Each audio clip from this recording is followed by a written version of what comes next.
आज मैं तुम्हें एक चैलेंज दे रहा हूँ कि अगर इस वीडियो को देखने के बाद तुम्हारे दिल में तुम्हारी माँ और तुम्हारी पढ़ाई के लिए रिस्पेक्ट नहीं जागी ना, तो तुम इस जीत फिक्स चैनल को अलविदा बोल के हमेशा के लिए जा सकते हो। क्योंकि इस चैनल के सब्सक्राइबर काउंट मेरे लिए इतने वैल्यूएबल नहीं है जितना तुम्हारे लिए तुम्हारी माँ और तुम्हारी पढ़ाई है। मैं पढ़ रहा हूँ ना माँ, मुझे भी डिस्टर्ब मत कर, तू आके देख ले। ये जवाब था एक होनहार बेटे का जब उसकी माँ ने उसको अपना चश्मा ढूंढने के लिए बोला।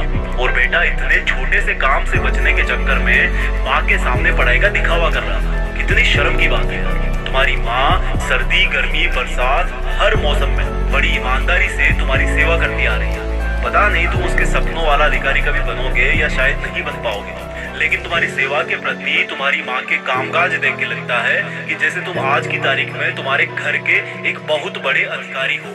तुम्हें पलट के ये जवाब देने में सिर्फ 3 सेकंड लगती है कि माँ मैं पढ़ रहा हूँ। बेटा इस लाइन को ना थोड़ा सा करेक्ट कर लो। हिम्मत है तो जैसा तुम पीठ पीछे कर रहे हो वैसा बताओ।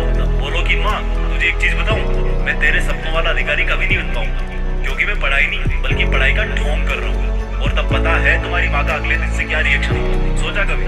कुछ रिएक्शन नहीं होगा। वो अगले दिन फिर भी 4 बजे उठेगी और उठते ही सबसे पहले तुम्हारे रूम में तुम्हारा कूलर बंद करने आएगी कि कहीं मेरे लाडले अधिकारी को जुकाम ना हो जाए। शर्म की बात है। तुम्हारे स्कूल के टेस्ट तो साल में 10 बार होते होंगे, लेकिन तुम्हारी माँ का इम्तिहान रोज होता है जब उसको छोटे छोटे कामों के लिए जवाब सुनने को मिलता है कि माँ अभी मैं पढ़ रहा हूँ। अरे बोल दे कि ढोंग कर रहा है। माँ मैं पढ़ रहा हूँ। अरे बोल दे कि देख रहा हूँ कि किस किस ने मेरा स्टेटस देखा। माँ मैं पढ़ रहा हूँ। अरे बोल दो अधिकारी साहब कि तुम किताब को सामने रख के मधुर सपनों में खोए हुए हो। तुम्हारी माँ के सपने सिर्फ और सिर्फ तुम्हारी सफलता तक ही सीमित होकर रह गए। अगर वो खाना बनाती है तो अब यही सोचती है कि पिछले हफ्ते लाडले का पेट खराब हो गया था, अब कहीं ना हो जाए। जब बगल वाली आंटी का लड़का तुमसे 2 नंबर भी ज्यादा लाता है तो तुम्हारी माँ सबसे ज्यादा खुद को बोलती है कि अगर मैं अपने लाडले को बादाम पिछले मंथ से ही देना चालू कर देती तो शायद आज मुझे खुद अपने बच्चे के सामने उसके बच्चे की बड़ाई ना करनी। अरे तुम तो स्कूल में जाके रिपोर्ट हो जाते हो, कल के टेस्ट में क्या हुआ था भूल जाते हो, लेकिन तुम्हारी माँ तुम्हारे फ्यूचर की टेंशन में फंसती जाती है। तुम्हें क्या लगता है तुम बहुत ज्यादा स्मार्ट हो? तुम्हें क्या लगता है पढ़ाई इतनी मुश्किल है जितना एक माँ के लिए बेटे को मुश्किल में देखना होता है? पर तुम ये बात सिर्फ तब समझोगे जब 20 साल बाद तुम्हारा बच्चा भी तुम्हारे साथ ऐसा बिहेव करेगा, लेकिन तब तुम चाह के भी आज की तारीख में वापस नहीं आ पाओगे। और उस वक्त एक तरफ तुम्हारी बूढ़ी माँ होगी जो 4 रुपए पे दवा लेके लेटी होगी और एक तरफ तुम्हारा बच्चा होगा जो बिल्कुल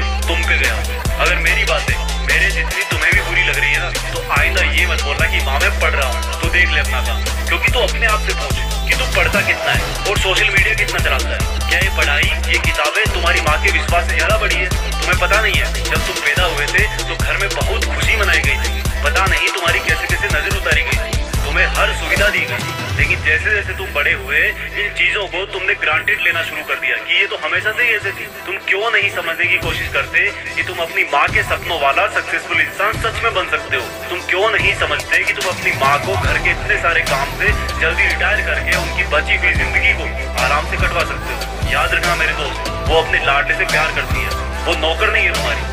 अगर वो जिम्मेदारी ले रही है तो तुम भी कुछ बड़ा करने की जिम्मेदारी हो। अरे कम से कम इतना तो कर सकते हो कि झूठ बोलकर धोखा मत दो। हर एक सक्सेसफुल इंसान के पीछे एक औरत का हाथ होता है, और वो हाथ है तुम्हारी माँ का, जिसका खून तुम्हारे शरीर में दौड़ रहा है। उसको कभी फीका मत पड़ने देना। इस वीडियो को हर एक उस हिंदुस्तानी स्टूडेंट के पास शेयर करना जिसको आप सक्सेसफुल देखना चाहते हैं। हो सकता है वो अपने माँ के सपनों को पूरा कर पाए। जय हिंद, वंदे मातरम।